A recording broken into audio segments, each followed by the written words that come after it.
Hello, welcome to the Reikai Tante Files. Today I'm going to be doing a new segment called The Villains of Yu Yu Hakusho, so let's get started. First I'm going to be talking about Mr. Iwamoto and Mr. Akashi. Both of them are teachers at Yusuke's school, and neither one of them want Yusuke or Kuwabara around. They both do some pretty shifty things, such as framing Yusuke for stealing, altering a grade on Kuwabara's test so that he loses a best bet with Mr. Akashi, and among calling them scum and vermin, etc. First of all, these guys look like villains. If you look at the both of them, Mr. Iwamoto is this really big, thuggy-looking guy, and Mr. Akashi is a menacing-looking bunny rabbit for the most part. And while neither one of them are truly threatening, they're not demons, they don't have any special powers, but at this point in the series, we aren't truly introduced to that. The most supernatural we get is the other world and ghosts. We're not introduced to demons, we're not introduced to, spiritual power or anything like that. So, right now, these guys are what you get for villains, and that's not a bad thing. I wouldn't want Yusuke or Kuwabara in my school either. So their approach is truly realistic in the sense that I'm sure there are plenty of students that teachers wish they could get rid of, but these guys, they actually try to get these kids suspended or expelled or whatever. They do not want them in their school. They want them to suffer. They don't want them to be happy for the most part because they're no good. They're thugs. They're not very smart, etc. So as far as this early portion of the series go, neither one of them are truly bad villains, but of course, this is just the tip of the iceberg. Next we have Sakamoto. In episode 5, when Yusuke comes back to life, he goes to a diner in which he notices that Sakamoto has horns on the top of his head, but no one else can see them. We find out later that Sakamoto is being inhabited by a demon named Jiyaki, who takes control of weak-minded people. Now, as far as villains go, he's not a good guy, but really, he's not very evil or villainous. Heck, I think Mr. Iwamoto and Mr. Akashi are more villainous than this guy. What did this guy do when he had possession of a human? Well, he kidnapped a kitten. And he made Kuwabara steal comic books.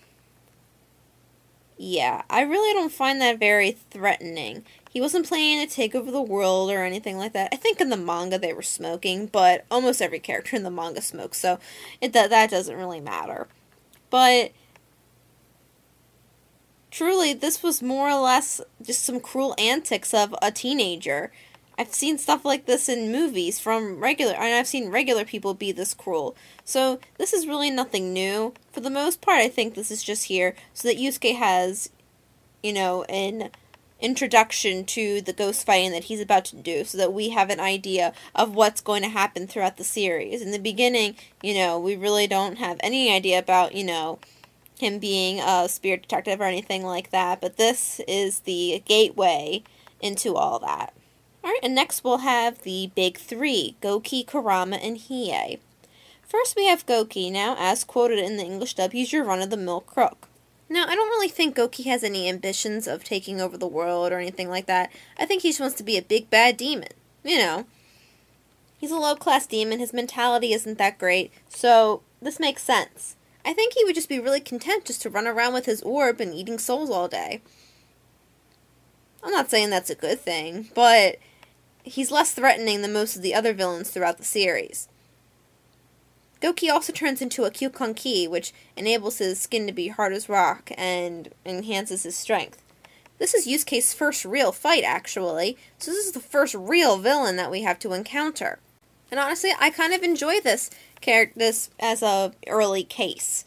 Gouki's strong enough where Yusuke actually almost loses the first time around, but he's weak enough that Yusuke can kind of outsmart him and eventually defeat him. He's enough of a threat in the beginning that we really don't know what's going to happen. Yusuke's never really fought a demon before. He captured Jiyaki, but that really doesn't count, I don't think.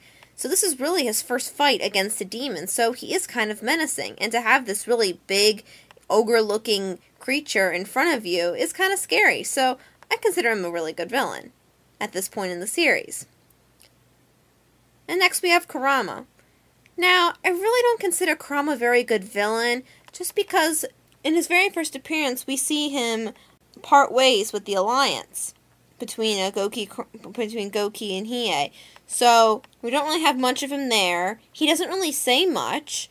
to alluding that he's evil. In this first encounter, Hiei says a bunch of crap where you're like, oh yeah, this guy's evil. But Kurama, not really. So, and then the next time we see him, he says he's going to give back the forlorn hope. Again, I'm not really being very threatened here. And then, when Yusuke does meet him, we learn all about Kurama's past. Again, not threatened. And even Yusuke says that he wasn't really threatened by him. And plus, no offense, I am a huge Kurama fangirl, everyone knows it, but he doesn't look very threatening. He doesn't look very menacing. Now sure, it worked here. This was the point, but honestly, this just doesn't work. I don't know why. Even from watching it the very first time, even before I knew that, he and Kurama were coming back, when I was just originally watching the series without further knowledge of what was going to happen, I really didn't feel like he was a big villain. I feel like that he just kind of tagged along, because he needed this mirror. So Kurama, not really good as a villain, but that's okay. And then lastly, we have Hiei. Now, Hiei is the mastermind behind this whole little scheme. And honestly, I don't know why he did this. Now, I'm thinking of Hiei as we know him at the end of the series. Hiei's main goals, for the most part, are to watch over and protect Yukina, find the ice village, and find his tear gem. I don't see how any of this is going to help him do any of those things. Now, granted, in the beginning of the series, maybe Takashi wasn't thinking, oh, I'm going to bring this guy back to be a hero, or I'm going to give him, he's going to, this, and this. Maybe he hadn't thought of that at that point in the series, but I'm just thinking of this as a whole.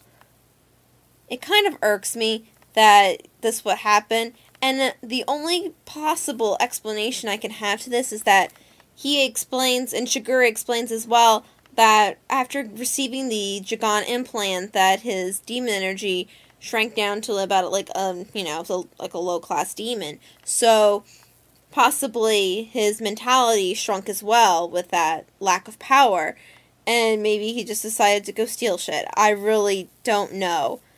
Plus, the other thing here that irks me is that this is the only time we see Hiei's quote-unquote full demon form. Now, I don't think this is Hiei's demon form. I really consider this the Jigan's demon form inside of Hiei. But still, we don't ever see this again. Now, at the time, he is a pretty menacing villain. He's clearly stronger than Yusuke. He's a lot quicker. They show that, which is a huge deal. But Hiei also talks a lot. He pretty much tells Yusuke what he's going to do before he does it, but then he ends up not being able to do it. He takes too long to do it, and Yusuke is able to escape. So at the beginning, you might be like, oh crap, he's going to fight this guy. But throughout the battle, he becomes less and less menacing. I don't know. I really didn't see him at the end as too much of a threat. There are other battles that Yusuke's fought where throughout it, I don't know, he's going to win, but you don't know how he's going to win. Here, it was blatantly obvious that Yusuke was going to win within one episode. It took him 2 episodes to defeat Gouki, and only took him 1 episode to defeat Hiei.